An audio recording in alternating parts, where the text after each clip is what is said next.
We have an elopement at the farm tomorrow. Just kind of popped up last minute. About a week ago they booked, but right before the holiday.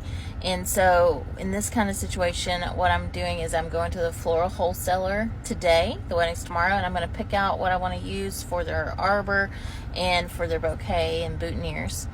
Then as soon as in this kind of situation, what I'm doing is I'm going to the floral wholesaler today. The wedding's tomorrow, and I'm going to pick out what I want to use for their arbor and for their bouquet and boutonnieres.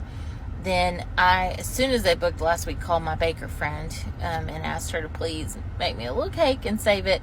It's just a tiny little elopement cake and punch. I love these. It's going to be on Tuesday afternoon. Hopefully the sun will be pretty like it is today. So I'll show you behind the scenes, keep you posted. I found some pretty Lysianthus, astilbe, some pretty greens, really pretty Vendela roses, I believe is what they're called, here at the wholesalers. The next morning, first thing, I went to the bakery to pick up the cake, then got to work on flowers. This is the only picture that the couple gave me. It's inspiration, and these are faux flowers. So I took real blooms, whatever you want to call natural blooms, organic blooms, and went to work trying to recreate the aesthetic that she wanted. And I was really happy with how this bouquet came out in comparison.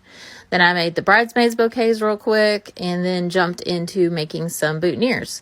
The groomsmen, I used the Lysianthus for theirs, and the groom, I used one of the roses, which I thought was just kind of fun to give him something different. This is the hardest part of the day. Whew! Got to get the cake up. It was red velvet. So good. Delicious. And then I added flowers to it.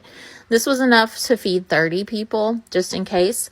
Then I got to work on the arbor. So on our arbor, Josh put me 2 screws up there. And if you'll look, my little apparatus here, it has holes. So that all I have to do when I make these little swags is make the swag and then attach to the 2 screws. It's easy, pops in and out. And after the night's over, I give it to the bride or the couple usually to take home if they want it.